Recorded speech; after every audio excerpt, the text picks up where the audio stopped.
बिस्मिल्लाहिर्रहमानिर्रहीम अस्सलाम वालेकुम। मेरा नाम है अहमद जलील और आप देख रहे हैं तुरफ़ा तमाशा। आज एपिसोड 94। उम्मीद करता हूँ बिल्कुल खैरियत से होंगे, ठीक ठाक होंगे, अपनी अपनी ज़िंदगी में बहुत कुछ अच्छा कर रहे होंगे। प्रोग्राम में आगे बढ़ने से पहले मैं वेलकम करना चाहूँगा हमारे शो के एनालिस्ट, हमारे दोस्त सैयद सलमान शाह को अपने शो में। अस्सलाम वालेकुम सलमान भाई and welcome to the show. वालेकुम अस्सलाम अमर, बहुत बहुत शुक्रिया। जी जनाब, पाकिस्तान की सियासी सूरत हाल पिछले चंद वीक में बहुत ज़्यादा चेंज हुई है और बहुत इंटरेस्टिंग सी सूरत हाल हो गई जब पंजाब असम्बली में वोट ऑफ कॉन्फिडेंस देने में कामयाब हुई। एंड काफ लीग और पाकिस्तान तहरीक इंसाफ ने बहुत ज़बरदस्त एक स्ट्रेटजी अपनाई और ये strategy all the way was coming from Imran Khan. और जो मुखालिफिन थे, जो पीडीएम थी, उनको ज़रा भी इस चीज़ का एहसास नहीं था कि वोट ऑफ कॉन्फिडेंस वो ले पाएंगे। वोट ऑफ कॉन्फिडेंस लेने के बाद, जैसा कि अब तमाम लोगों के इल्म में है, कि उन्होंने असम्बली को जो है वो डिज़ोल्व करने का फ़ैसला किया और गवर्नर पंजाब ने उस पर दस्तखत नहीं किए। 48 घंटे बाद ऑटोमेटिकली जो असम्बली है वो डिज़ोल्व हो गई। साथ साथ आपने कराची से भी एक डेवलपमेंट देखी कि मुत्तहदा कौमी मूवमेंट पाकिस्तान के जितने भी धड़ हैं वो एक जगह यकजा हो गए हैं। हमने देखा कि जब से गवर्नर सिंध कामरान टिसोरी साहब आए हैं उसके बाद से इन तमाम तर मामलात के ऊपर बहुत ज़्यादा उन्होंने कोशिशें की और मुत्तहदा कौमी मूवमेंट को एक जगह यकजा करने में कामयाब हो गए। और सबसे बड़ी चीज़ कि जो इनके सबसे बड़े क्रिटिक थे मुस्तफ़ा कमाल, उनकी पार्टी पाक सरजमीन पार्टी जो थी, उसको भी उन्होंने जम कर दिया मुत्तहदा कौमी मूवमेंट में, जिसके बारे में वो कहा करते थे कि रॉ के एजेंट हैं। ये रिकॉर्ड के ऊपर बात सारी मौजूद है। तो बहुत कुछ चल रहा है पाकिस्तान की सूरत हाल में, सियासी सूरत हाल में। और इस सियासी सूरत हाल में अगर हम बात करें तो एक जुमला हमें अक्सर सुनने को मिलता है। एटलीस्ट अगर मैं अपनी बात करूं, मैं तो बचपन से ये चीज़ सुन रहा हूँ कि पाकिस्तान इस वक्त तारीख के नाजुक तरीन मोड़ से गुजर रहा है। और हम अभी देखते हैं कि जो नए आर्मी चीफ आए हैं वो भी इस बारे में बात कर रहे थे। तो मैं ये समझता हूँ, सोचता हूँ इस बारे में कि ये कौन सा मोड़ है जो कि ख़त्म ही नहीं हो पा रहा है। ये तवील तरीन मोड़ हो गया है। ये मोड़ है भी, या फिर हम जो है वो चौरंगी के ही चक्कर काटे जा रहे हैं और एक जगह से हम स्टार्ट होते हैं और दूसरी जगह पर आ जाते हैं। तो आज हम इस बारे में जानने की कोशिश करेंगे और सलमान भाई से पूछेंगे कि सलमान भाई, कि ये वाकई मोड़ है या फिर ये चौरंगी है। बस बस आपने तमीद में ही बता दिया ये बात कि क्या है ये। तो आपने सारा सीक्रेट रिवील कर दिया। ये बेसिकली चौरंगी है। चौरंगी के इर्द गिर्द जो है जैसे जैसे मुड़ते जाते हैं तो ये साल के जो बैनर हैं वो चेंज करते जाते हैं और हम सालों के गिर्द ऐसे ऐसे घूमते रहते हैं और फिर हम वहीं बैक टू स्क्वायर वन वहीं आ जाते हैं जहाँ से चले होते हैं। देखिए अमर, ये बात तो सही है कि ये जो नाजुक तवील तरीन नाजुक मोड़ का जो हमें मंजन है, ये हमने जब से आंखें खोली हैं या हमने होश संभाला है तब से हम यही सुनते आ रहे हैं कि हम पे कोई मुसल्लत हो जाएगा, हम पे जंग हो जाएगी, हम अंदर से कोलैप्स हो जाएंगे, माशी तौर पे तबाह हो जाएंगे, सियासी तौर पे तबाह हो जाएंगे, माशरती तौर पे तबाह हो जाएंगे। देखें देखें देखें। फिर जब आवाम पूछती है अच्छा ठीक है हम नाजुक दौर से गुजर रहे हैं, ठीक है मान लिया हमने, हम गुजरे हैं, तो फिर इसका हल क्या है? जब हम हल की तरफ बात करते हैं, हल तलब बात करते हैं, तो हमें जो है वो कोई कॉन्क्रीट जवाब नहीं आता सामने से। और जवाब क्या होता है? जवाब के बजाय हमें ये आता है कि कुछ इंस्टीट्यूशंस हैं, इदारे हैं, वो कहते हैं कि हमारी बालादस्ती आप कायम रखें तो फिर चलता रहेगा, वरना ये नाजुक दौर जो है वो चलता रहेगा। तो मसला क्या हुआ? अब आज हम जो है वो थोड़ा सा क्रोनोलॉजिकल ऑर्डर ऐसा रखेंगे कि पहले हल की बात करेंगे, उसके बाद हम करंट मसले की बात करेंगे। देखिए हुआ क्या, आप देखें कि जब पाकिस्तान बना तो ये बात याद रखिएगा कि पाकिस्तान एक पॉलिटिकल स्ट्रगल के नतीजे में बना था। पाकिस्तान, इसके पीछे कोई फौजी जो है वो अस्करी कोई मुहिम नहीं थी। पूरी प्योरली एक जो है वो पॉलिटिकल स्ट्रगल थी। फाइन ब्रेन थे, सब कॉन्टिनेंट के जो बेस्ट जो ब्रेन्स हैं जो प्रोड्यूस किए हैं सब कॉन्टिनेंट ने, उनमें से कुछ एक लोग थे जिन्होंने ये सारा सब कुछ बिड़ा लिया। और उसके पीछे अल्लामा इकबाल साहब की जो रूहानी एहसास थी वो थी कायदे आज़म के पीछे। और फिर आप बताया वो सारे जो प्लेयर्स थे, लियाकत अली खान, वो बेसिकली सेल्फलेस टाइप के लोग थे। उन्होंने ही सारा स्ट्रगल को परस्यू किया और पाकिस्तान बना और फास्ट फॉरवर्ड। उसके बाद लियाकत अली खान की असैसिनेशन के बाद आपको पता है कि लियाकत अली खान की असैसिनेशन के बाद जो है वो इतने वजीर आजम तब्दील हुए और अचानक फिर क्या हुआ? फिर हम देखते हैं कि अचानक एक फौजी दौर शुरू हो जाता है और अयूब खान आ जाते हैं। बस अहमद, वहां से ये जो पॉइंट शुरू हुआ है और आज तक पाकिस्तान, ये जो आप बोल रहे हैं ना नाजुक दौर से गुजर रहा है, ये बेसिकली वहीं से शुरू हो गया था लियाकत अली खान के असैसिनेशन के बाद, और वही नाजुक दौर जो है वो खत्म ही नहीं हो रहा है। और एवरी नाउ एंड देन हमें ये सुनने को मिलता है, और हल क्या है? हल कोई नहीं है। अब मैं ये नहीं बोलूंगा हल क्या है, हल सिर्फ जमात इस्लामी है, गुड वन। मैं ये नहीं बोलूंगा। तो हल क्योंकि जमात इस्लामी ने क्या किया है, मैं थोड़ा जमात इस्लामी का भी ज़िम्न बता दूं। जमात इस्लामी ने अपने आप को कन्फाइन कर लिया है शहरों तक, और वो भी चंद शहर की अगर बात करें तो सिर्फ कराची तक। बहरहाल इस पे भी हम बात करते हैं, जो आज सिंध में जो है वो भी हो रहे हैं बल्दियाती इंतखाबात, जो हम वो लॉन्ग अवेटेड थे, जो कि होने थे, क्योंकि कराची हैदराबाद की जो हालत हो गई थी, आप सबको पता है, हम सबको पता है क्या हो गई थी। तो अल्लाह करे कि ये जो इंतखाबात हो रहे हैं, ऑल दो सिंध गवर्नमेंट ने वही थोड़े से इख्तियार दिए हैं, मत भूलिए, ये बहुत ज़्यादा उम्मीदें मत रखें, थोड़े से इख्तियार दिए हैं, सब जानते हैं। और मैं तो हैरान हो गया, कल उनकी एडवर्टाइजमेंट में देख रहा था टीवी पे कि उन्होंने पता नहीं कराची का कौन से शहर की फुटेज लेके उन्होंने बोला कि ये कराची है और हमने इतना सारा काम किया है। और मुझे शर्मिंदगी और शॉकिंग लग रहा था कि यार ये कराची है, ये जो दिखा रहे हैं, अगर ये कराची है तो फिर लोग क्यों रो रहे हैं? मतलब तो फिर उन्होंने पता नहीं कहीं से फुटेज, वो आपको पता है मीडिया का दौर है, पेड कंटेंट था, और चैनल भी चलाए जा रहे हैं, मतलब कोई वेरिफिकेशन वगैरह नहीं है भाई, कौन है, कौन सी फुटेज है, कराची की है भी है नहीं है। बहरहाल, तो हल ये है मेरे भाई अहमर, कि हमने इदारे मजबूत नहीं किए शुरू दिन से। जमहूरियत अगर आपने चलानी है, हम तो ये बात भी बहस कर चुके हैं कि जमहूरियत आखिरी हल नहीं है, हम तो बोल रहे हैं कि स्टेपिंग स्टोन है। और जमहूरियत में भी कितनी शेड्स हैं, अगर आप जमहूरियत की भी बात करें तो शेड्स कितने हैं, कहीं पार्लिमानी निज़ाम है तो कहीं सदारती निज़ाम है, ठीक है ना? तो हम सदारती निज़ाम की तरफ भी नहीं जाते जमहूरियत में, हम बोलते नहीं नहीं, हमें वो जो ताज बरतानिया ने हमें दे दिया था पार्लिमानी निज़ाम, बस हम उसको चिपके रहेंगे, कॉन्स्टिट्यूंसी वाली जो पॉलिटिक्स थी उसको चिपके रहेंगे। अब उसमें हुआ क्या कि हमने लैंड रिफॉर्म किए नहीं, नेहरू ने इंडिया बनते के साथ ही लैंड रिफॉर्म कर दिया वहाँ पे, तो वहाँ पे इस तरह के कोई जागीरदार रहे नहीं। पाकिस्तान में वो अभी जो है वो वही वडेरे और जागीरदार और सरदार और वही चलते रहे, और वही इलेक्टेबल्स हैं, और वही पार्लियामेंट में आ जाते हैं। आज तक एग्रीकल्चर पे टैक्स नहीं लगा, आपको भी पता है, मुझे भी पता है क्यों नहीं लगा, क्योंकि वही डिसीजन मेकर है, वो अपने ऊपर तो टैक्स लगाएंगे नहीं। हाँ, एक सैलरीड पर्सन बेचारा जो हल्का सा एक्सीड करता है, उसके ऊपर फौरन आप एड सोर्स काट लेते हैं। तो ऐसा जुल्म का तो निज़ाम है। इदारे मजबूत नहीं किए, नंबर वन। क्यों मजबूत नहीं किए इदारे? आप देखें, इदारे मजबूत कौन करेगा? इदारे मजबूत अगर करने हैं तो जो इदारे खुद जो है वो ताकत में है, वो कभी नहीं चाहेंगे कि दूसरा इदारा जो है वो उनके मुकाबले पे आए। तो एक पार्ट ऑफ द रीजन ये है। दूसरी बात है, पार्लियामेंट में जो लोग आते हैं उन्होंने सिर्फ अपनी जो है वो सेल्फिश अप्रोच रखी, अपना सेल्फिश एजेंडा चलाया कि हमारे ऊपर टैक्स ना लगे, हम खाते रहे, हमारे ऊपर हाथ ना डाले। और आप देखें नैब जैसे इदारे को भी तबाह करके रख दिया। हमने पीछे देखा कि पूरा वो भी जो है वो मुशर्रफ के दौर में जो एक इदारा बन गया था नैब, जो कि हाथ डाल सकता था, पावरफुल था, वो भी आपको दिख रहा है अब रबड़ स्टैम्प बन गया। एक बात हो गई इदारों की। आगे चलते हैं हमारा। दूसरी बात ये है कि हमने अपने एजुकेटेड तबके के साथ क्या किया, हमने वही वाली बात है, मैं घूम के वहीं आऊंगा आपके, जो आप बोल रहे हैं कि चौरंगी है, नाजुक मोड़ की वजह से हुआ क्या कि एवरी नाउ एंड देन, मतलब जो ब्रेन ड्रेन हुआ है पाकिस्तान से, वो सारी क्रीम जो है वो पाकिस्तान की बाहर बैठी हुई है। जिन्होंने कोई क्रिएटिव काम करना था, जिन्होंने पाकिस्तान की माशी तरक्की करवानी थी, जिन्होंने पाकिस्तान की पॉलिटिक्स में आकर एक्टिव पार्टिसिपेशन करके उसकी पॉलिटिक्स की डायनेमिक्स बदलनी थी, वो लोग बाहर बैठे हुए हैं। क्रीम पाकिस्तान की बाहर बैठी हुई है। और ये क्यों हुआ है?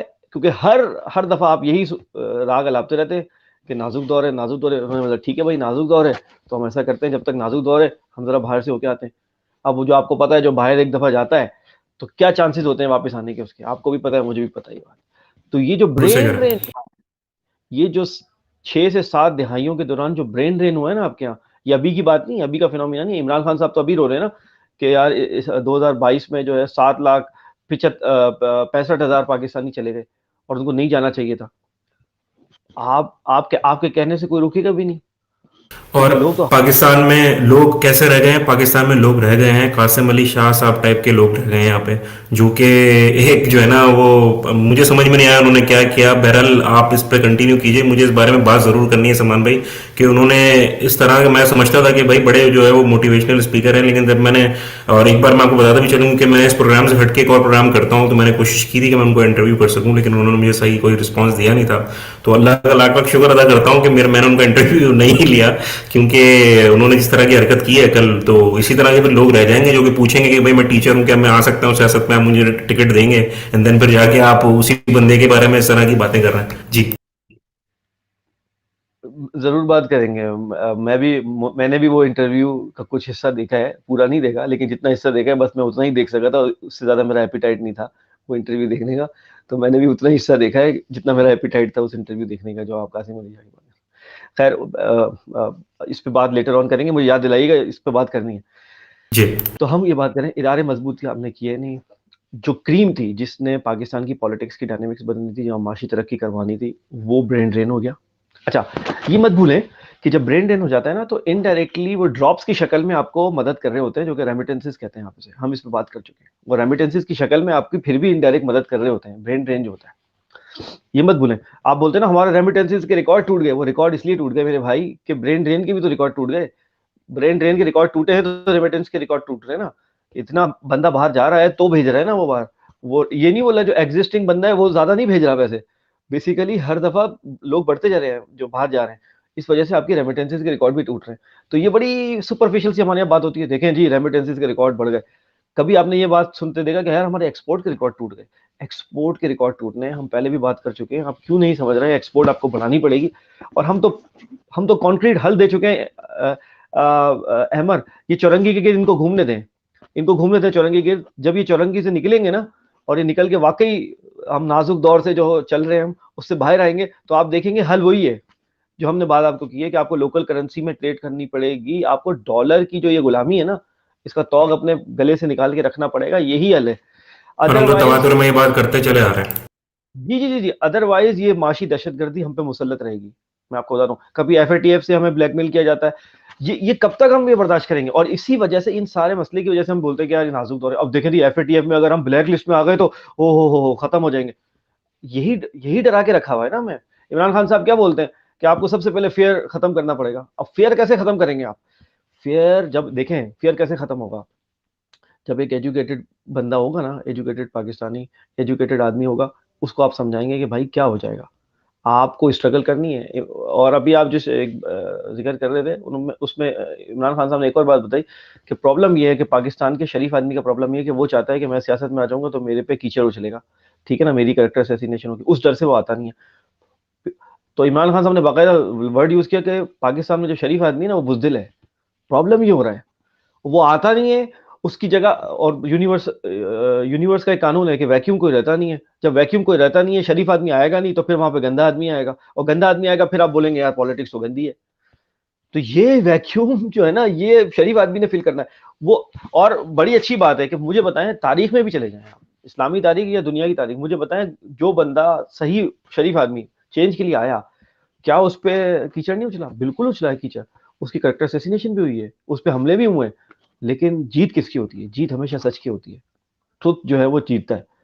लेकिन हमारे यहाँ लोग इतने डर जाते हैं, वो कहते हैं नहीं नहीं भाई, हमें, हमारा तो काम नहीं है, ये नहीं है, हम तो नहीं देखिए अगर हाँ कलेक्टिवली लोग आए। जी, मैं कहना ये चाह रहा था कि हम तो मतलब उस नबी की उम्मती हैं जिन्होंने हमें तमाम तर चीज़ें बता दी हैं। उनकी ज़िंदगी से तो हम इतना कुछ सीख सकते हैं। क्या उनके लिए आसान नहीं था कि वे दुआ करते और तमाम तर चीज़ें सही जाती? नहीं, लेकिन अल्लाह ताला को हम उनकी उम्मत को बताना था कि किस तरीके से आपने स्ट्रगल करनी है, और स्ट्रगल करने के बाद ही आपको चीज़ें जो है वो सही होती हुई दिखती हैं। जी, आपने बिल्कुल बिल्कुल सही पॉइंट आउट किया। और मैं अक्सर लोगों को एक मिसाल देता हूँ कि आप सल्लल्लाहु अलैहि वसल्लम की सीरत से आपको सीखना है। और हम नहीं बोल रहे, अल्लाह ताला ने अगर किसी की सीरत रेफर किया आपको फॉलो करने के लिए, वो आप सल्लल्लाहु अलैहि वसल्लम की सीरत है। और उसमें जब आपका टाइटल ये बताया गया है कुरान में, रहमतल लिल आलमीन, यानी आप तो रहमत हैं तमाम आलमीन के लिए। ये भी नहीं कि सिर्फ दुनिया के लिए, तमाम आलमीन। हमें ये भी नहीं पता टोटल आलमीन कितने, क्योंकि हमें तो इसका अहाता इससे पता लगता है जब बस सूरह फातिहा हम पढ़ते हैं कि अल्हम्दुलिल्लाह रब्बिल आलमीन, वहां से हमें अहाता पता लगता है कि आलमीन क्या चीज होगी। तो जहां तक आलमीन है वहां तक आप रहमत हैं, रहमतुल आलमीन। आप भी जब गजवात के दौरान तलवार उठाते हैं बातिल के खिलाफ, तो क्या ये बेवकूफ लोगों को ये इतनी बात समझ में नहीं आ रही कि जो जिस बंदे का टाइटल रहमत अल्लिल आलमीन हो, उसको भी गजवात में तलवार उठानी पड़ती है बातिल कुव्वतों के खिलाफ लड़ने के लिए? क्योंकि अमर बिल मारूफ व नही अनिल मुनकर को आपने इंप्लीमेंट करना है, तो आपको बुराई के खिलाफ लड़ना पड़ेगा। आपको क्यों समझ में नहीं आ रहा? अगर रहमत अल्लिल आलमीन, मैं सिर्फ बातें करने की बात नहीं कर रहा, मुखालफत, तलवार उठा के बाकायदा गजवात में हिस्सा लेते हैं और लड़ते हैं, तो रहमत अल्लिल आलमीन जब। और पत्थर खाते हैं, बताइए। जी, पत्थर खाते हैं। ताइफ में क्या हुआ? हम सबको इस पे सोचना चाहिए। मतलब एक्टिव रेजिस्टेंस भी है, पैसिव रेजिस्टेंस भी है, हर किस्म की रेजिस्टेंस है, लेकिन बातिल कुव्वतों के खिलाफ खड़े हुए हैं चट्टान की तरह, आप देखें।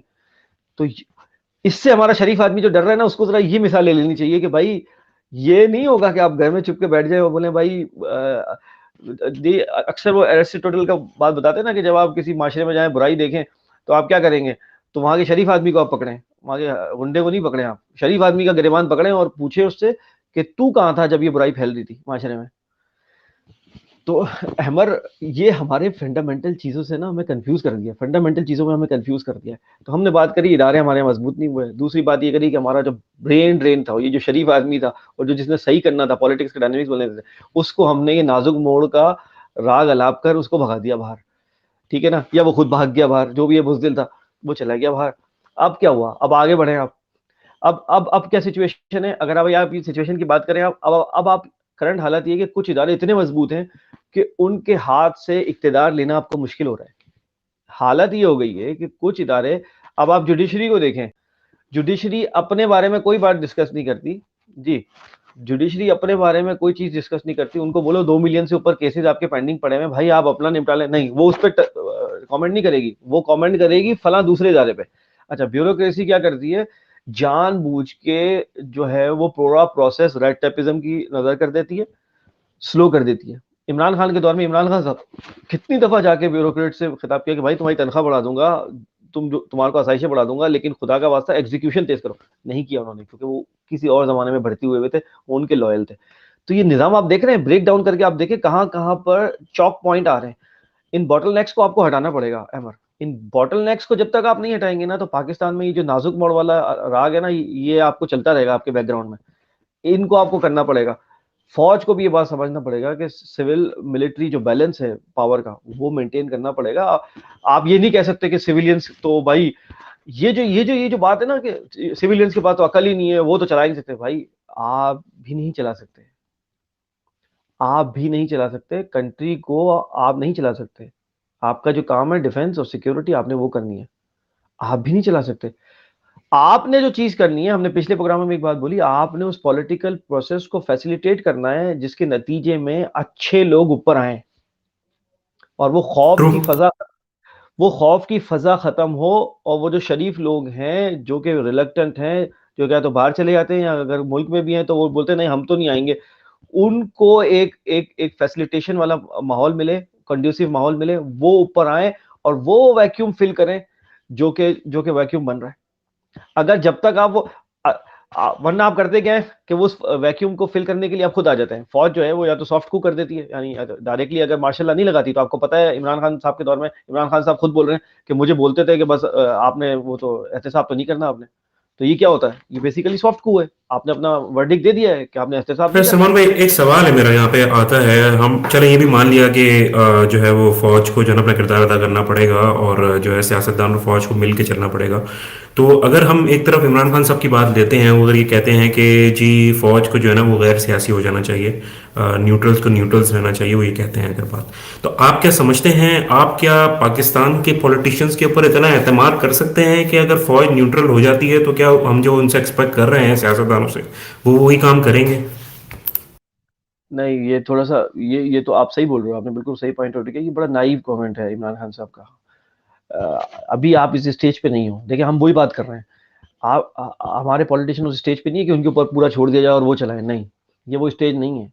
फौज को देखें, आप डेमोक्रेसी में आप ग्रीक और रोमन से शुरू हो जाएं, अगर आपने वर्ल्ड हिस्ट्री पढ़ी है, वहां पर भी जो फौज का जो सिपह सालार होता था ना, उसका किरदार होता था। मैं लोगों को बोलता हूँ कि सबसे मोटी मिसाल देता हूँ क्योंकि ज्यादा डीप में नहीं जाता, आप जूलियस सीजर की कहानी पढ़ लें, रोमन जो जी। सीजर था, ठीक है? उसकी असैसिनेशन के बाद वहां उनके सिपह सालार ने क्या किरदार अदा किया, आप जरा पढ़ लें आगे। मैं तो सिर्फ ये बोल रहा हूँ, आप यही बोलते हैं ना हमें कि जहां से आई है डेमोक्रेसी और ये और वो और सारे हमें मंजन दिए जाते हैं, क्या किरदार अदा किया? वो जो ब्रूटस था, वो जो बाकी जो कॉन्स्पिरेटर्स थे, उसके खिलाफ उसने क्या किया? उसने स्टेट का जो इंटरेस्ट है वो आगे रखा एज ए सिपह सालार। देखें, आपका जो सवाल है कि अभी पूरा का पूरा सियासतदानों पे छोड़ दें, बिल्कुल नहीं। इमरान खान साहब का ये कमेंट बड़ा नाइव है, वो ये समझ नहीं रहे हैं बात कि अभी नहीं छोड़ा जा सकता, अभी इस स्टेज पे ही नहीं, आप इस मेच्योरिटी की। मैं आपको क्या बता रहा हूँ, मैं ये आपको बोल रहा हूँ, यही काम करना है फौज ने ये नहीं करना कि यार देखो ये तो अभी इस काबिल नहीं है, तो ऐसा करते हैं ये वैक्यूम मैं फिल कर देती हूँ आके, और वो करती आई है, या तो डायरेक्ट माशाल्लाह लगा देते हैं या सॉफ्ट कू करते हैं पीछे बैठ के ना। आपने वो माहौल बनाना, इस मैं आपको बता रहा हूँ, इस पॉलिटिकल प्रोसेस में जो बॉटलनेक्स हैं, फौज ने अपना जो पावर है वो यूज करके वो बॉटलनेक्स खत्म करते हैं, वो इन्वायरमेंट बना हुआ है कंड्यूसिव कि काबिल, पढ़े लिखे, सिंसियर, लॉयल पाकिस्तानी पैट्रियोटिक ऊपर आए।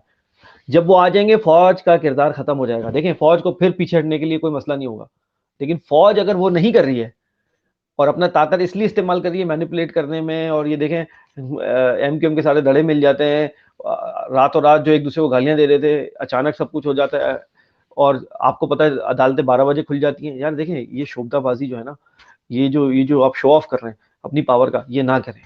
इससे आपकी साख ही मुतासर हुई है, फौज की साख ही मुतासर हुई है, किसी और की साख मुतासर नहीं हुई। फौज की बच्चे बच्चे के मुंह पे अभी चढ़ गया है कि इस्टेब्लिशमेंट ये, इस्टेब्लिशमेंट वो। आपने अपना जो एक भरम था, एक वो जो बंद मुट्ठी होती है ना हमारा भरम होता है, वो आपने खोल के खत्म कर दिया, सबको पता लग गया। यही पावर आप यूज करते उस पॉलिटिकल प्रोसेस को फैसिलिटेट करने में, जिसमें वो माहौल बनता जिसमें अच्छे पढ़े लिखे लॉयल पेट्रियोटिक पाकिस्तानी ऊपर आते, और अगर वो आ जाते लेजिस्लेशन वाली सूरत हाल में, चाहे प्रोविंशियल असेंबली में चाहे नेशनल असेंबली में, वो फिर फौज पीछे हट सकती है। तो आपका सवाल का जवाब ये है कि अभी मेच्योर नहीं है, उस प्रोसेस को आपको स्ट्रेंथन करना पड़ेगा, फैसिलिटेट करना पड़ेगा, उसके बाद आप पीछे हट सकते हैं। तो इमरान खान साहब का मामला ये कि अभी बिल्कुल न्यूट्रल हो जाए, फौज अभी इस पोजीशन में नहीं है कि बिल्कुल न्यूट्रल हो जाए, मैं आपको बता रहा हूँ, और ना होना चाहिए उसे।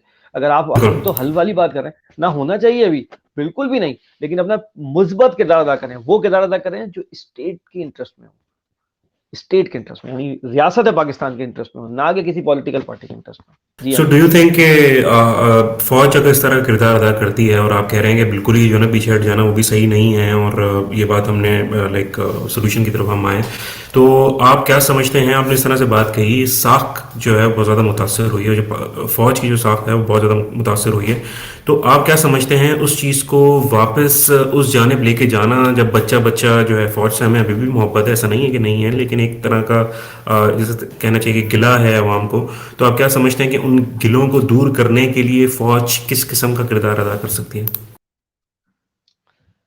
सिंपल है, अगर वन लाइनर आप मुझसे पूछें, बिल्कुल सिंपल है। जो पब्लिक की एस्पिरेशंस है उसके मुताबिक एक्ट करें। अगर वन लाइनर आंसर आप चाह रहे हैं, ये वन लाइनर आंसर है।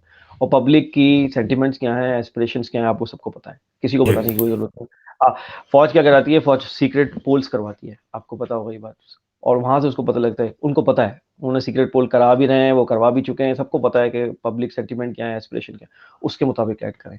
और सबसे बड़ा अबव ऑल, अगर आपने इंसाफ वाली बात करनी है, उससे तो अच्छी कोई बात नहीं हो सकती। आप रियासत का इंटरेस्ट देखें। अगर आप ये बोल रहे हैं कि भाई इलेक्शन कराने और जो जीते वो आ जाए, और कोई बस फौज एक चीज में मेक श्योर कर ले कि इलेक्शन के प्रोसेस में कोई मैनिपुलेशन ना हो, साफ शफाफ और मैनिपुलेशन वाले इलेक्शन ना हो।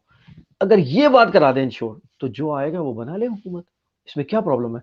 लेकिन उस प्रॉब्लम नहीं। इलेक्शन नहीं, लेकिन उस इलेक्शन से पहले आपने देखा कि आपने उस इलेक्शन से पहले आपने देखा कि सिंध में, खास तौर पर अर्बन सिंध में, एमक्यूएम के तमाम धड़ों को मिलाया जाता है, ताकि जाहिर सी बात है अगले इलेक्शन में जो पीटीआई का जो अर्बन वोट है उसको तोड़ा जाए। साउथ पंजाब में आप ये एफर्ट देखेंगे, केपी में आप एफर्ट देखेंगे, ये पंजाब में, बलोचिस्तान में जो बाप पार्टी है, हमने पूरा जिक्र भी किया है एक प्रोग्राम पहले, आपको एक से दो प्रोग्राम पहले, कि वो सारी जो ये मैनिपुलेशन हो रही है ये ना करें। देखिए, ये वो वाली बात है कि ये मजीद आपकी साख खराब कर रही है। आप सिर्फ ये करें कि उस पॉलिटिकल प्रोसेस को, भाई आप ये मेक श्योर करा देना कि साफ शफाफ इलेक्शन हो जाए, दैट्स इट। भाई डेमोक्रेसी ये ना, जी। जो आएगा वो बना लेगा। अब हंग पार्लियामेंट आए, 2/3 मेजोरिटी आए, 3/4 मेजोरिटी आए, नहीं। लेकिन अगर आप ये करेंगे कि नहीं, किसी के पास एब्सोल्यूट पावर ना जाए। देखिए, आइडिया ये आप जरा समझे, हम अपने व्यूवर्स को बताना ये चाह रहे हैं कि आइडिया क्या है, उनके दिमाग में ये बात है कि किसी के हाथ में एब्सोल्यूट पावर ना आ जाए। 2/3 मेजोरिटी मींस अगर आ गई तो फिर वो अपने हिसाब से चलाएगा, अपने हिसाब से चलाने नहीं देना। हमने इंटरवेंशन करती रहनी है पीछे से, सॉफ्ट कू की शक्ल में करें, कहीं से स्ट्रिंग्स पुल करके करें कुछ, ये है। अदर, और इमरान खान साहब के पार्ट पे ये है कि जब तक एब्सोल्यूट पावर नहीं आएगी, हम बात करते आए हैं, तो आईनी तरामीम नहीं हो सकती, बड़ी बड़ी लेजिस्लेशन नहीं हो सकती, वही का वही गला सड़ा निज़ाम चलता रहेगा। For the sake of democracy आप डेमोक्रेसी चलाते रहें, जब तक चलानी है आप चलाते रहें, और वही नाजुक दौर के गिर्द आप चुरंगी के गिर्द घूमते रहें, घूमते रहें, घूमते रहें, क्योंकि वही चलता रहेगा जो हम 75 साल से करते आ रहे हैं। तो कहने का मतलब ये है, मेरे ख्याल में कुछ लोगों को आवाज़ नहीं आ रही है अमर, जी। एक मिनट। हाँ। मेरा ख्याल है कि वो उनके एंड पे ही कुछ इशू है, क्योंकि बाकी और भी कमेंट्स आ रहे हैं मेरे पास, तो आई गेस अगर वो व्यूअर्स जो कि देख रहे हैं उनको आवाज़ सही आ रही है, काइंडली वो कमेंट कीजिए ताकि हमें पता चल जाए कि आवाज़ सही आप तमाम लोगों तक आ रही है। हम तब तक कंटिन्यू करेंगे। अच्छा सलमान भाई, एक सवाल यहाँ पर एक और मेरा है कि for the greater interest of Pakistan, क्योंकि आप देख रहे हैं कि इकोनॉमिकल सिचुएशन पाकिस्तान की बहुत ज़्यादा ख़राब से ख़राब तर हो रही है हर दिन के साथ। अगर ये कहूँगा कि गलत नहीं होगा कि हर घंटे और हर मिनट के साथ इकोनॉमिकल सिचुएशन पाकिस्तान की ख़राब हो रही है। तो फॉर द ग्रेटर इंटरेस्ट आप क्या समझते हैं कि सब जो स्टेक होल्डर्स हैं, चाहे वो सियासतदान हैं, चाहे वो इदारे हैं, अदलिया जिसके अंदर उसमें फ़ौज इस्टेब्लिशमेंट, जो कोई भी करता धरता लोग हैं, उनको साथ बैठ के एक लाहे अमल बनाने की ज़रूरत है, क्योंकि जो हो गया उसको तो हम वापस नहीं लेकर आ सकते वापस, लेकिन मूविंग फॉरवर्ड अगर हम उसके बारे में कुछ बात कर सकें। और मेरे ख्याल में थोड़ी सी लचक हमने देखी है, क्योंकि आपने देखा कि काफ़ी दिनों से जो है वो बल्दियाती इंतखाबात कराची के मौखर हो रहे थे, और सिंध हुकूमत ने जो है वो ख़त भी लिखा इलेक्शन कमीशन को, लेकिन फिर भी सिंध हाई कोर्ट ने भी और इलेक्शन कमीशन ने भी जो है वो मेक श्योर किया कि आज यानी कि 15 जनवरी को इलेक्शंस हों, और वो हुए, डिस्पाइट द फैक्ट दैट कि मुत्तहदा कौमी मूवमेंट ने भी इसका बॉयकॉट कर दिया, और पाकिस्तान पीपल्स पार्टी ने इसको ख़त्म करने के लिए ख़त भी लिखा था। तो क्या क्या समझते हैं कि बैक एंड कुछ ना कुछ रवाबित चल रहे हैं और फ्लेक्सिबिलिटी की जाने मामला जा रहे हैं? जी, जी, ये पुश तो हुआ है ना। पुश तो किया है किसी ने, आपको पता है, सबको पता है वो इनविजिबल हैंड्स क्या है जो पुश करते हैं एजेंडा को। पुश तो किया है। मुत्तहदा कौमी मूवमेंट ने जो बाइकआउट किया, इसका सीधा सा हल है, उनको पता है कि ग्राउंड पे उनकी कोई पजीराई नहीं है, वो बिल्कुल जीरो हो चुके हैं। चाहे वो सारे धड़े मिले हुए हैं, तो उनको वक्त चाहिए था, ठीक है, उनको दोबारा से वो जो आवाम के जहन में वो दौर याद करवाने का टाइम चाहिए था, उनको कम से कम चंद वीक्स चाहिए थे कि जिसमें वो बता सकें कि देखें यार, वो दोबारा से एमक्यूएम आ चुकी है, दोबारा से देखें, दोबारा से इस शहर के जो लोग हैं उन्हीं को रिप्रेजेंटेशन मिल गई। जो उनका, जाहिर सी बात है, जो उनका नैरेटिव है वो उसको बयान करने के लिए उनको चंद हफ्ते चाहिए थे, वो नहीं मिल रहे थे उनको, तो उन्होंने बाइकआउट कर दिया। उनको पता था उनका क्या हाल होना है, हर जगह से उन्होंने हारना है, ठीक है, तो वो तो आप साइड में छोड़ दें। सिंध गवर्नमेंट इसलिए कर रही थी, देखिए सिंध गवर्नमेंट तो जरा सा भी शेड ऑफ पावर भी अपने हाथ से निकालना नहीं चाहती। सिंध, अगर अर्बन सिंध की आप बात करें, तो यही हमारे साथ तमाशा होता आया है ना थ्रू आउट। तो उन्होंने तो अब एंड तक कोशिश करी कि रोके रोके रोके, लेकिन वो नहीं रोक सके, ठीक है, क्योंकि कहीं से और एजेंडा पुश हो रहा है। तो कुछ जो पाइपलाइन में चीजें फंसी हुई हैं वो तो पुश हो रही हैं साइड साइड, लेकिन हमें ये सब छोटी सी बातें हैं। असल में फेडरल गवर्नमेंट, वहां पे जो हिजान है, और अभी आपने देखा कि इसी हफ्ते जो शहबाज शरीफ साहब जो पैकेज लेके आए हैं, तकरीबन 9 से 10 अरब रुपए के का जो पैकेज है, वो सारा सर, उसमें सारा का सारा जो है वो कर्जा है। तो इमरान खान साहब अगर आ भी जाते हैं, तो मैं आपको फिर बोल रहा हूँ, हम पहले भी बोल चुके हैं कि उनके पास पहाड़ जैसे जो है वो चैलेंजेस खड़े होंगे पहले से ही। और इसका मकसद ये है कि इमरान खान साहब को अभी से तैयारी शुरू कर देनी चाहिए।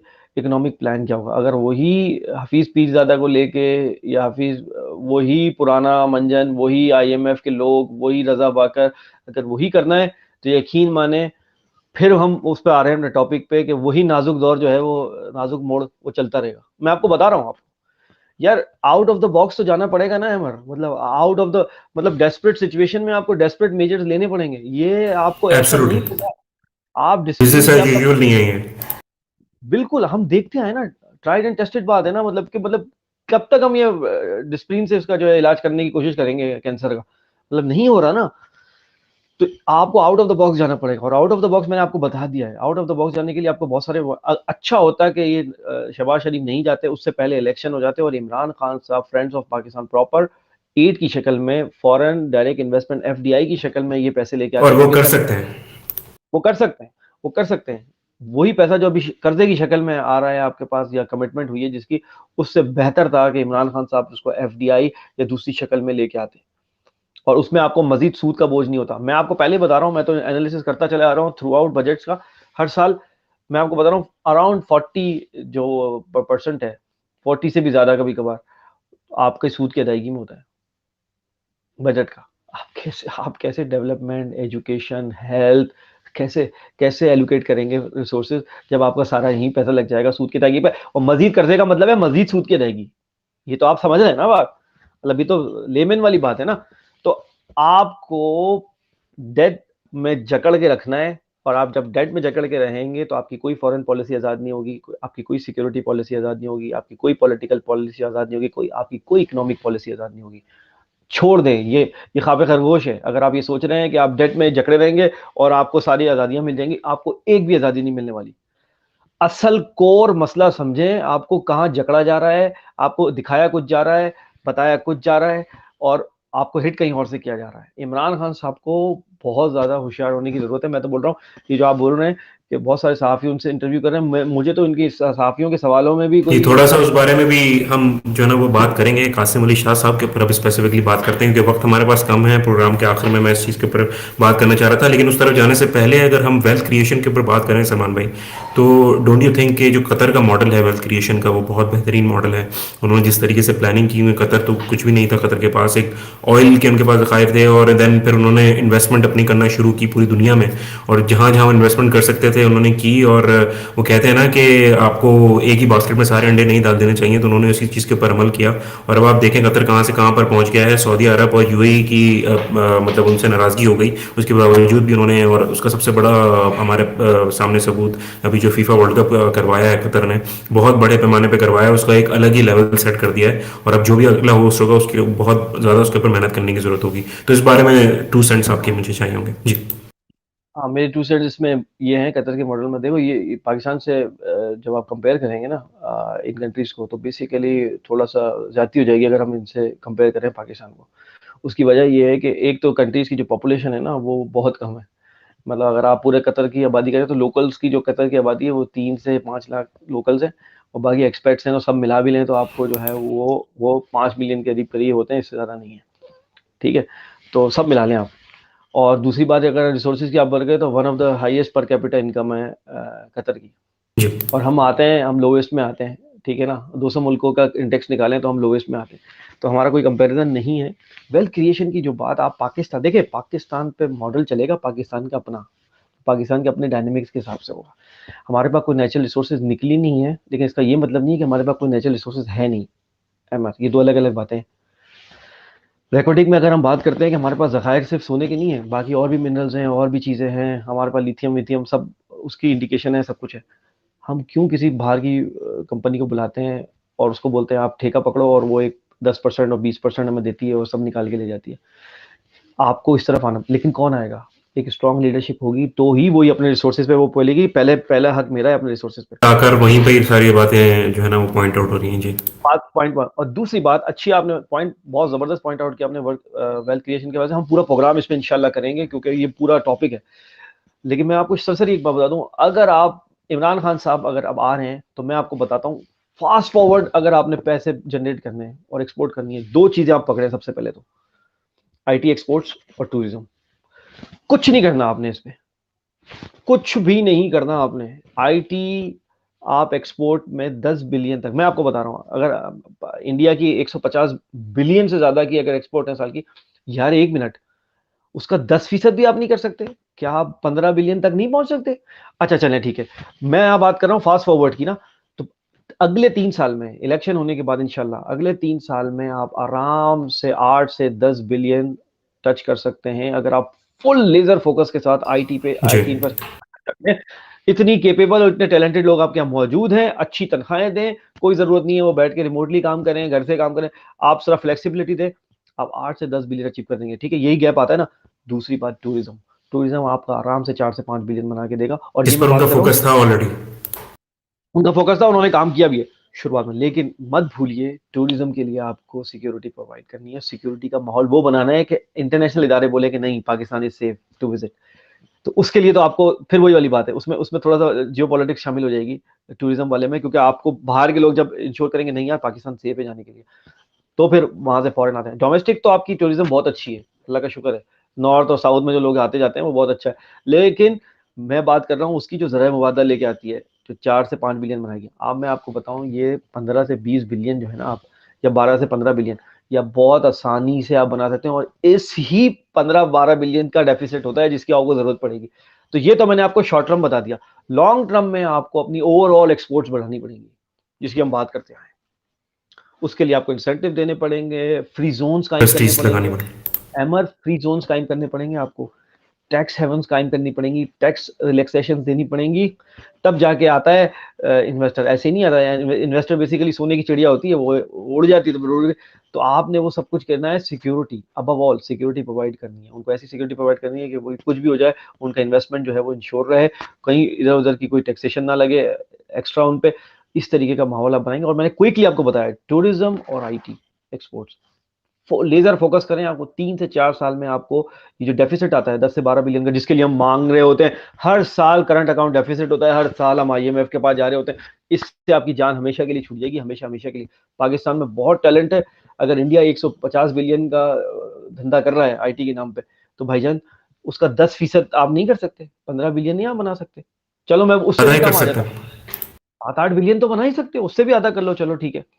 7-8 बिलियन तो बना सकते हो कि नहीं? 5% इंडिया की एक्सपोर्ट का, आईटी एक्सपोर्ट का तो आप कर सकते हो। वही दिमाग है, वही लोग हैं, वही दाल रोटी खाने वाले लोग हैं भाईजान, कोई फर्क नहीं। आप भी उनके साथ काम करते हैं, मैं भी उनके साथ काम करता हूँ, मुझे भी पता है उनके कोई पर नहीं लगे हुए, समझ रहे हैं?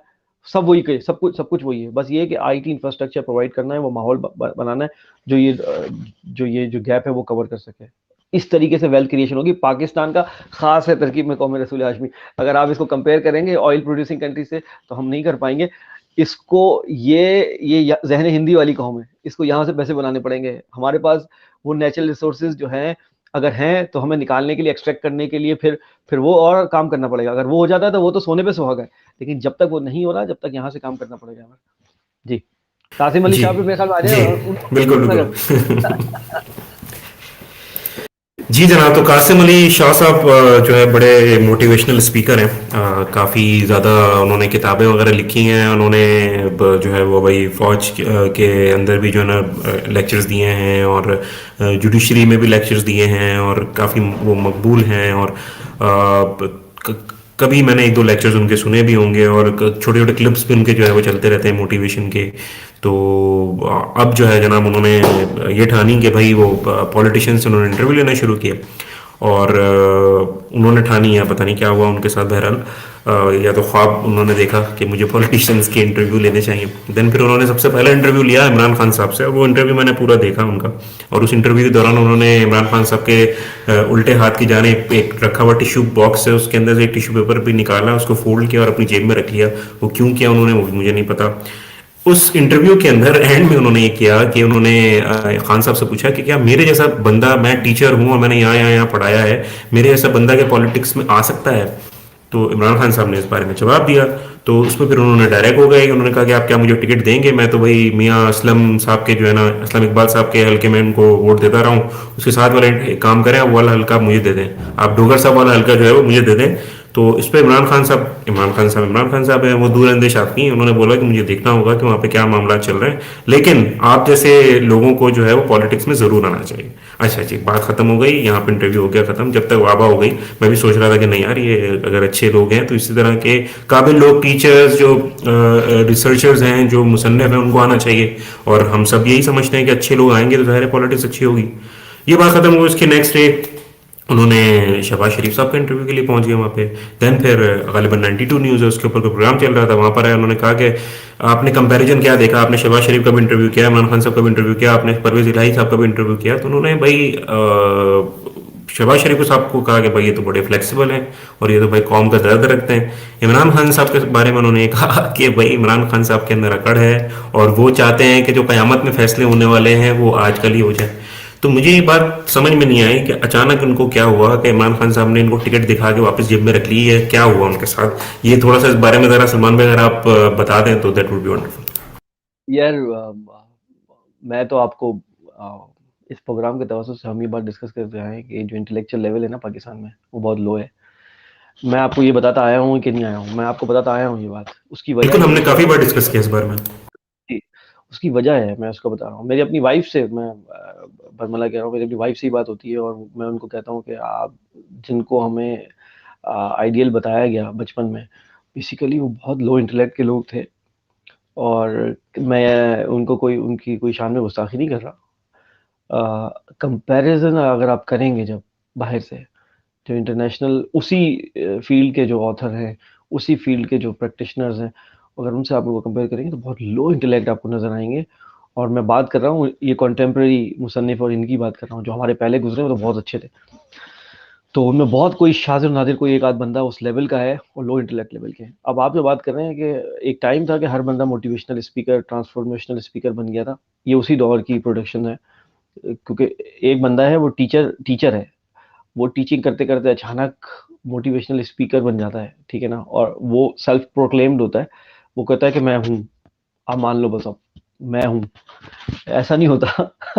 आप किसी को सुनते हैं, उसकी उसको सुनने की वजह से आपकी ज़िंदगी में कोई चेंज आ रही है, तो आप बोलते हो नहीं यार ये मोटिवेशनल स्पीकर है, मुझे मोटिवेशन आई। फिर वो ज़बान ज़द आम बात होती है, तो फिर जाके उसको टाइटल मिलता है कि नहीं यार ये मोटिवेशनल स्पीकर है। यहाँ ये होता ही है कि आपने पहला लेक्चर शुरू किया मोटिवेशनल स्पीकिंग का और कहने लगा मैं भाई मोटिवेशनल स्पीकर हूँ, आपको मानना पड़ेगा।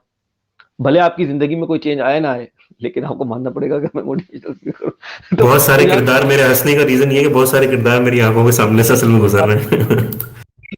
बहुत लो इंटेलेक्ट है। मैं बोलना नहीं चाह रहा, वरना मैं पूरी लिस्ट आपको बता दूंगा और बहुत सारे लोगों के चेहरों पे से पर्दा हट जाएगा। बहुत मैं इंटेलेक्ट जानता लोग हूँ हैं, इस चीज को। लो इंटेलेक्ट लोग हैं। जैसे जैसे आपका इदराक बढ़ता जाएगा, इंटरनेशनल आपकी रीडिंग बढ़ती जाएगी, आपको पता लगेगा भाई बहुत लो इंटेलेक्ट लोग हैं, इनको तो अभी सरफेस का भी नहीं पता उस टॉपिक के, ये क्या बातें कर रहे हैं। अब इवन जर्नलिज्म में आप बात करें, मैं आपको दानेश्वर की मिसालें देते रहता हूँ, जर्नलिज्म की मिसाल देता हूँ। हम बात करते रहते हैं, येलो येलो जर्नलिज्म करते हैं और प्रेस्टिट्यूट्स हैं और ये वो क्या है, उनको सुपरफिशियल खबर के अलावा और कुछ पता ही नहीं है। उनको पता ही नहीं तज्जिए, उनको ये भी नहीं पता तज्जिए में फ़र्क क्या होता है, तज्जिए में और खबर ब्रेक करने में क्या फ़र्क होता है, मतलब उनको पता ही नहीं है ये बात। तबसरा क्या होता है चीज़, मतलब किसी चीज़ पे तबसरा करना क्या होता है, उनको उर्दू के ये 2-3 वर्ड का भी नहीं मतलब पता कि भाई क्या होता है तबसरे में, तज्जिए में और खबर में क्या फ़र्क है। तो ऐसे-ऐसे लोग पूरा-पूरा प्रोफ़ेशन बना के बैठे हुए हैं। अच्छा, बैक टू हिम। भाई मैं आपको बताऊँ, आपने तो 2-3 लेक्चर भी सुने, मैंने उनका कभी भी कोई लेक्चर नहीं सुना। ठीक हो गया? उसकी वजह है, क्योंकि जब जब वो बहुत मशहूर हो रहे थे, अभी अपनी पीक पे नहीं, अपनी पीक पे थे वो किसी ज़माने में, तो बस अभी अब तो नीचे आ रहे हैं, क्योंकि लोगों को पता चलता जा रहा है। ज़ाहिर-सी बात है, लोगों का इदराक का लेवल बढ़ता है। जब एक आध क्लिप आप उनका देख लेंगे ना, आपको वहीं से अंदाज़ा हो जाएगा कि वो डेप्थ नहीं है। वो डेप्थ नहीं है, और वो जब डेप्थ नहीं होगी और लोग उनकी किताबें पढ़ रहे हैं। अब पाकिस्तान का तो लो इंटेलेक्ट का मैं आपको हाल बताऊँ, जावेद चौधरी साहब एक नाम है, अब आप बोल रहे हैं तो मैं नाम ले लेता हूँ। नहीं लेना चाह रहा था, लेकिन यार ये सिर्फ पाकिस्तान में होता है। हाँ, इसको हैशटैग चला देना तुम, ओनली इन पाकिस्तान। वो बंदा अपने कॉलमों का मजमुआ करके किताब छाप देता है, मतलब ये सिर्फ पाकिस्तान में होता है। मतलब मुख्तलिफ अदवार में कोई 4-5 साल जो कॉलम लिखते आए हैं अखबार में, उनको उन्होंने जमा किया, एक किताब बना के छाप दी। इसका क्या मतलब है इस किताब का? मतलब आपने 5 साल पहले किसी सर्कमस्टांसेस पे, किसी एक खास सर्कमस्टांसेस पे एक वो लिखा हुआ है, आपने आर्टिकल लिखा है, वो उसी सर्कमस्टांसेस का है, जो अभी वैलिड भी नहीं है, जो डायनेमिक्स बदल चुके हैं। आपने वो सारा मजमुआ किया और आपने किताब छाप दी, वो किताब भी बिक रही है। Only in Pakistan, hashtag only in Pakistan. Low intellect. और मजे की बात है, चलो ठीक है, कोई विजडम हो उसमें, कुछ हो, सुपरफिशियल बातें, एस्टेब्लिशमेंट का पीछे बैकग्राउंड चल रहा है, उन्हीं की बस माउथ पीस बने हुए हैं, वही नैरेटिव दिए जा रहे हैं, पीछे बैकग्राउंड उनका चल रहा है, वो बांसुरी लेके बैठे हुए हैं, ये बताए जा रहे हैं, बोले जा रहे हैं तोते की तरह, और वो बना के उसके ऊपर बाकायदा किताब छाप के भेज देते हैं। तो मेरे भाई ये इंटेलेक्ट लेवल का हाल है। ये मैं तुम्हें मिसाल दे दी, हमारे व्यूअर्स को अंदाजा हो गया कि ये क्या है। ये ऐसी किताब पूरी दुनिया में आपको नहीं मिलेगी जिसमें ओवर द ईयर जो मुख्तलिफ अदवार में उन्होंने मुख्तलिफ सर्कमस्टांसेस और कॉन्टेक्स्ट में आर्टिकल लिखे, उसको मजमुआ करके किताब बन के बेच दो भाई। वाह, स्कीम मतलब अच्छी है ऐसी वैसे किताब। सलमान में। यार ये मतलब हैरान कौन है, नहीं है? तुमने कोई ऐसी किताब पढ़ी है ना? तुम पढ़ोगे कभी ऐसी किताब? कभी नहीं पढ़ोगे तुम ऐसी किताब। अच्छा, हम पढ़ते आए थे रूमी को, इकबाल को, हाफिज को। देखें ये होता है, अगर आपको ये उस्ताद होते थे, हमारे उस्ताद होते थे, जिन्होंने हमें बेंचमार्क ही वो बताया कि जब बेंचमार्क सेट हो जाए ना, उसके बाद आप फिर आराम से कंपेयर कर सकते हो किसी को भी, क्योंकि फिर जो बंदा है वो सब नीचे है सब। फिर वो बंदा पता लग जाएगा कि उसकी इंटेलेक्ट क्या है, क्योंकि बेंचमार्क हायर सेट हुआ हुआ है। अब इकबाल की शायरी से अब अगर आप कंपेयर करेंगे, आपको पता लग जाएगा, इनकी शक्लें उतर जाएंगी सबकी कि कौन है। या आप अगर लिटरेचर की मेरे बात ख्याल करें, में इकबाल को तो खैर कंपेयर करना भी जो है ना, वो इकबाल नाम की भी तौहीन है, समझ लें। कि इनकी रसाई से बहुत आगे का आदमी है वो, नहीं है, इनकी रसाई में ही नहीं है। ये सारे लोग मुझे बताओ ना कितनी दफा इकबाल को कोट करते हैं, ये कोट भी नहीं कर सकते क्योंकि इनकी रसाई नहीं है वहां तक, इनको पता भी नहीं है। इनको इकबाल को कोट करने वाले कौन थे मैं आपको बताता हूँ, वो लोग भी बड़े थे जो इकबाल को कोट करते थे, ठीक है। डॉक्टर इरशाद साहब, उनका कोई लेक्चर खत्म नहीं होता था इकबाल को कोट किए बगैर, आपको पता है। डॉक्टर इरशाद साहब का कोई लेक्चर खत्म नहीं होता था इकबाल को डॉक्टर कोट सरार करके। की तो बहुत खिदमत है, उन्होंने तो बहुत ही जबरदस्त मैं काम किया आपको जी। मिसाल दे रहा हूँ, जो बंदा कुछ समझा है ना, वो उन लोगों को समझा है। जिस बंदे को खुद कुछ आता था ना, वो उन बंदों को समझा हुआ था। और वो गालिब को भी कोट करते थे, वो बाकी लोगों को भी कोट करते थे, ठीक है। तो इनकी मैं ये बात बता रहा हूँ, इन्होंने अब ये इमरान खान से, जो आप बोल रहे हो, मैंने इंटरव्यू का कुछ हिस्सा सुना है, वो इमरान खान साहब को बता रहे हैं कि यार एक वो लीडरशिप पे लिखने वाला ऑथर है, उसने 51 किताबें लिखी हैं लीडरशिप पे, आप बता। अच्छा भाई जी। जिसने लिखी है, आप क्यों बता रहे हो कि उसने लिखी है? आप सीधा सीधा सवाल पूछो ना कि आपकी लीडरशिप की डेफिनेशन क्या है। ये है लो इंटेलेक्ट की निशानी, कि वो ये पहले ही बताएगा कि मैंने 51 किताबें पढ़ी हुई हैं फला बंदे की, मैंने 51 किताबें पढ़ी हुई है उस बंदे की, और और उसके मैंने ऊपर 51 रिस्पांस इमरान खान साहब का बहुत ही टॉप नॉच था, बहुत ही खूबसूरत उन्होंने रिस्पांस दिया। ये क्योंकि देखें हम ये अब ये किस तरह के मोटिवेशनल स्पीकर हैं, ये सब वेस्ट से इन्फ्लुएंस है, सही है ना। अब ये 51 किताबें मेंशन करके पता है क्या बताना चाह रहे थे, कि उसको, उस बंदे को ग्रिप है लीडरशिप पे, और उसकी लीडरशिप की डेफिनेशन मानी जाएगी। उन्होंने बिल्कुल, इमरान खान साहब ने बिल्कुल दूसरी लाइन ली। उन्होंने बोला भाई बात सुनो, लीडरशिप इस तरह देखी जाएगी कि किसने अचीव कितना किया है दुनिया में, ठीक है, और वो आपसे सल्लम की जात है। आगे खास है तरकीब में कौम रसूल हाशमी इमरान, ये अहमद, ये बात समझ, मैं हम तो ये बात इस प्रोग्राम में इतने तवातुर से कर रहे हैं कि भाई समझो, ये कॉलोनियल माइंडसेट, ये वेस्टर्न दिमाग से आप आउट ऑफ द बॉक्स नहीं जा सकोगे, वही चक्कर में घूमते रहोगे, आगे आगे वही नाजुक दौर वाला चौरंगी वही घूमती रहेगी। क्योंकि भाई वो समझे ही नहीं थे गेम को, जिन्होंने अचीव किया। आप उनको मिसाल लोगे ना, इमरान खान साहब ने वो जवाब दे दिया। इमरान खान साहब ने एक और बात भी उनको टॉन्ट करी, आपको पता होगा, उन्होंने बोला मैं टीचर हूं, मैं आना चाहता हूँ। उन्होंने बोला भाई मसला शरीफ आदमी का ये कि बुजदिल है, आना नहीं जी। चाहता। और फौरन उन्होंने जवाब दे दिया था कि बुजदिल है, आप आ जाओ, निडर बनो, करेजियस बनो, अपनी कैरेक्टर असैसिनेशन करवा लोगे आप, अगर करवा लोगे तो आ जाओ। मैंने करवाई है, देखो इमरान खान साहब की पूरी पुरानी जिंदगी खोल के लोगों ने रख दी, उनकी क्या क्या चीजों पे कमेंट नहीं किया, लेकिन वो खड़ा हुआ है बंदा बातिल से। आपको क्या लग रहा है आप बातिल से लड़ाई करोगे और आपके जो है वो कमीज पे एक छींटा भी नहीं आएगा? आपको ये लग रहा है क्या? आपको ये लग रहा है क्या? और इमरान खान साहब ने एक और बात बताई जिसमें हम इख्तिताम करते हैं इस बात का। उन्होंने ये कहा कि मसला कूफियों के साथ क्या था, इमाम हुसैन रज़ियल्लाहु अन्हु की मिसाल दी। उन्होंने बोला कूफियों ने क्या किया था, यजीद के डर की वजह से ही साथ छोड़ दिया था ना, वही खौफ होता है ना, खौफ की वजह से ही ना, कि यजीद पता नहीं क्या उनके ऊपर जुल्म कर देगा, तो इसी वजह से कूफियों ने साथ छोड़ दिया था हज़रत इमाम हुसैन रज़ियल्लाहु अन्हु के आखिर में। लेकिन क्या हुआ, हज़रत इमाम हुसैन रज़ियल्लाहु अन्हु अपने 72 साथियों के साथ खड़े रहे चट्टान की तरह, और तारीख में अमर हो गए, हमेशा हमेशा के लिए अमर हो गए क़यामत तक। और एक सिंबल बन गए, रेजिस्टेंस का सिंबल बन गए। मुसलमान तो दुनिया में कहीं भी जाए, आपकी टर्किश सीरीज ड्रामे भी देखते हैं, हमारे हमारे अपना लिटरेचर भी आपने पढ़ा हुआ है, हिंदुस्तान का भी, इधर का भी, अरबों का भी। आप देखें जहां भी बात हो रही है हुर्रियत की, जहां बात होती है रेजिस्टेंस की, कोई मैंने ऐसा फॉरम नहीं देखा जहां पर इमाम हुसैन रज़ियल्लाहु अन्हु का जिक्र नहीं करते हो एहतराम के साथ। पहले बेंचमार्क ही तमाम, वही है ना। मैं यही तो कह रहा हूँ, हमारे यहाँ लोग सेट करते थे बेंचमार्क इधर, इसीलिए हम उनको रेफर कर सके। ये जो लो इंटेलेक्ट वाले लोग हैं, इनसे मत एक्सपेक्ट करें अहमद कि आपको कुछ बताएंगे। मैं तो हैरान हूं कि इनको लोगों ने मोटिवेशनल स्पीकर माना हुआ है। भाई मैं आपको बता रहा हूँ, आपने मोटिवेशनल स्पीकिंग पढ़नी है, आप टोनी रॉबिन्स को देखें, आप लेस ब्राउन को देखें, मैं आपको बता रहा हूँ एग्जाम्पल। और सब छोड़े, सब छोड़े, मसला ये कि हमारे यहाँ सुन्नी शिया का स्प्लिट इतना हो गया। नहजुल बलागा के नाम से किताब है, हजरत अली के खुतबात को जमा किया हुआ है, जी जी जी जी।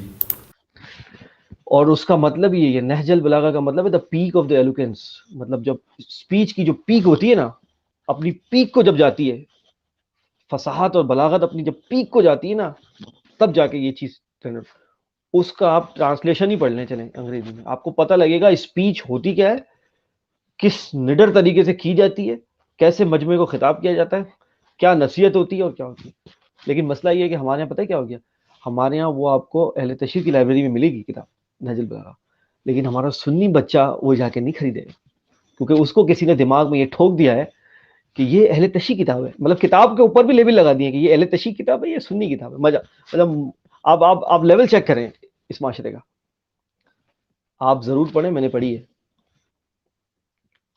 आपको पता लग आपने जी लेनी है मोटिवेशनल स्पीकिंग, मैं आपको बताता हूँ किधर से, मैं आपको बताता हूँ सोर्स।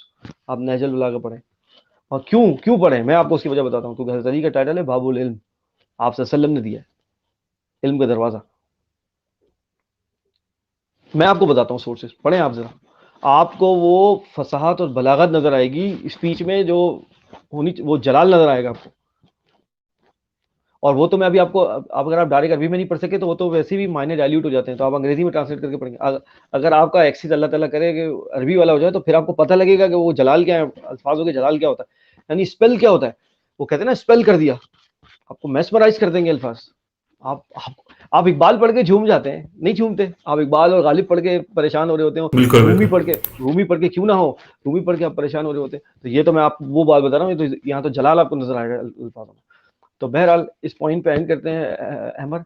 इस तरीके के लोगों से भाई, इससे बेहतर है अगर आपने वाकई मोटिवेशनल स्पीकिंग करनी है, तो और बहुत सारे लोग हैं, हमने कुछ नाम ले लिए हैं, कुछ आप खुद भी गूगल करेंगे तो आ जाएंगे, बहुत बेहतर है। लो इंटेलेक्ट के लोगों से मत लें, क्योंकि ये कॉपी कर रहे होते हैं किसी की। तो बेहतर है, कॉपी की कॉपी लेने से बेहतर है आप ओरिजिनल की तरफ रेफर करें। और मैं तो हमेशा ये बात करता हूँ कि हमेशा ओरिजिनल से लें।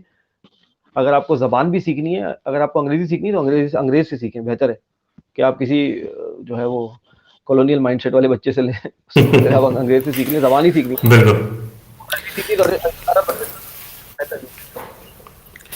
जी जनाब, thank you so much Salman भाई। और आपने काफ़ी ज़बरदस्त तरीके से उनके बारे में तमाम तर चीज़ें जो है वो बताई, और हमें मोटिवेशन कहाँ से लेनी चाहिए। बहरहाल तवील तरीन नाजुक मोड़ आज हमारा टॉपिक था। उम्मीद करता हूँ आप लोगों को आज का प्रोग्राम पसंद आया होगा। हमने जामे गुफ्तगू की कि हमारे मुल्क के अंदर वे फॉरवर्ड, मूविंग फॉरवर्ड क्या मामला होने चाहिए, किस तरीके से हम उन तमाम तर चीज़ों को टैकल कर सकते हैं। क्योंकि ये सिर्फ किसी एक लीडर का काम नहीं है या फिर इदारों का काम नहीं है, ये बहैसियत कौम हम सब की कलेक्टिव जिम्मेदारी है कि हमें इन तमाम तर चीज़ों के ऊपर काम करने की ज़रूरत है, अशद ज़रूरत है। हमारा मुल्क अगर है तो हम हैं, इदारे हैं, सब कुछ है। अगर हमारा मुल्क ही नहीं है तो फिर ये डिबेट जो है बिल्कुल ओवर है। तो आज इसी पॉइंट के साथ इंशाल्लाह इस एपिसोड 94 का ख़त्म करते हैं।